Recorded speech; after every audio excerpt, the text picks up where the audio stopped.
जानिए आलस क्यों आता है और आलस को दूर कैसे करें। दोस्तों, किसी ने बड़ी कमाल की बात कही है, आलसी वही है जिसके जीवन में कोई बड़ा लक्ष्य नहीं है, जो जीवन को जीना नहीं सिर्फ काटना चाहता है। एक बार एक नौजवान लड़का एक महात्मा के पास आता है और उनसे पूछता है कि मुझे आलस क्यों आता है।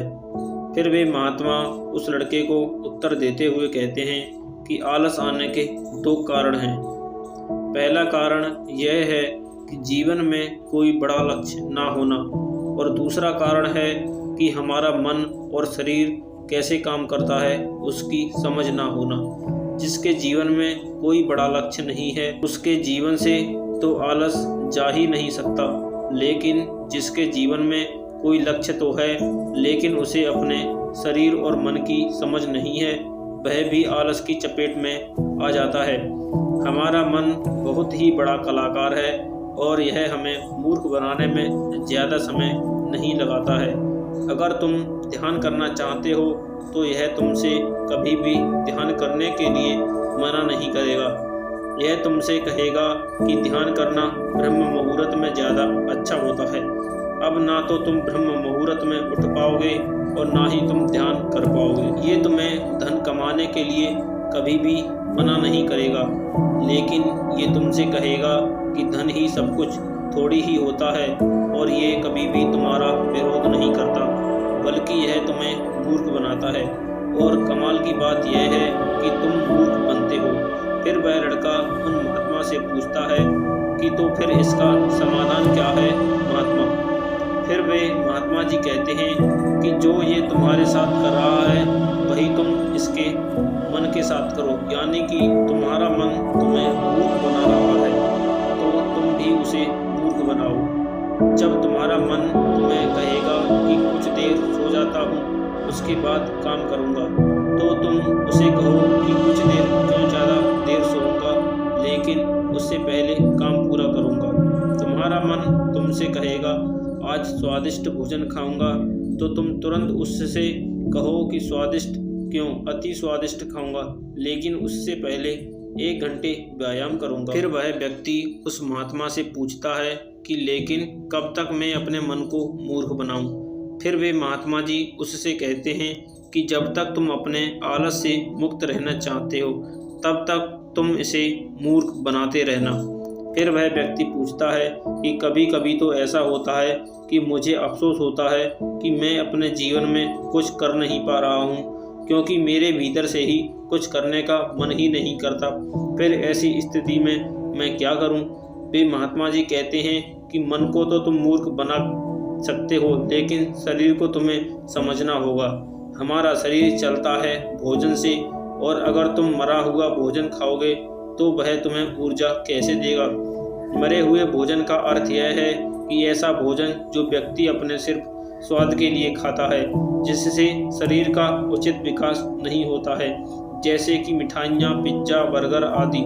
इसलिए भोजन ऐसा करो जो तुम्हारे भीतर ऊर्जा पैदा करे, ना कि आलस, जैसे कि फल और घर का सादा भोजन आदि। फिर वह लड़का महात्मा से पूछता है कि महात्मन, मैं शुरुआत कैसे करूं।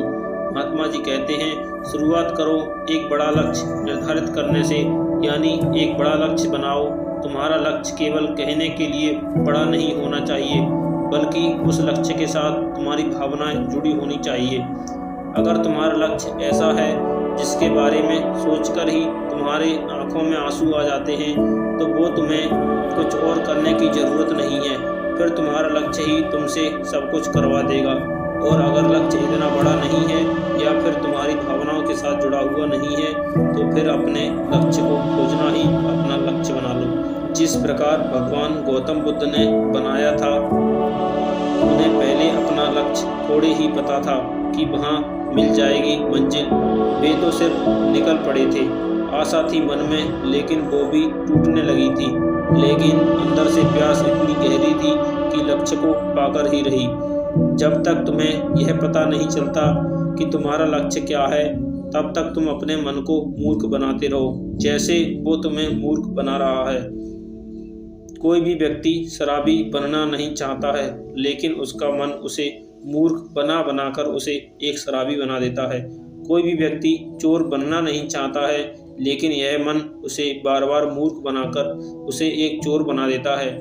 एक बात को तुम हमेशा याद रखना कि जब तक तुम बुद्धि से ऊपर उठकर बुद्ध नहीं हो जाते, तब तक तुम्हारे पास दो विकल्प हैं। या तो तुम अपने मन के द्वारा मूर्ख बनो, या फिर तुम इसे मूर्ख बनाओ।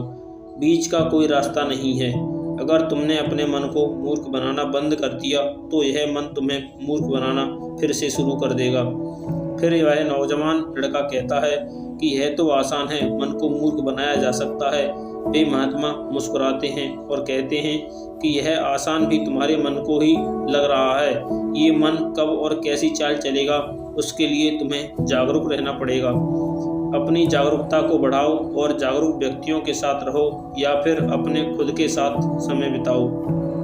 अगर तुम आलसी व्यक्तियों के साथ रहोगे तो तुम भी आलसी होगे, और अगर तुम ऊर्जावान लोगों के साथ रहोगे तो तुम भी ऊर्जावान बनोगे। फिर वह लड़का महात्मा जी से कहता है कि मुझे अपने मन को मूर्ख बनाना अभी और इसी वक्त से शुरू कर देना चाहिए। महात्मा कहते हैं कि हाँ, सही कहा तुमने। सही समय की प्रतीक्षा करना भी इसी मन की एक चाल है, इसलिए अभी और इसी वक्त से काम पर लग जाओ। दोस्तों, जो लोग इस कहानी को सुन रहे हैं, क्या आप भी सही समय का इंतजार कर रहे हैं, या फिर इसी समय को सही बनाने की ठान चुके हैं? यह हमें नीचे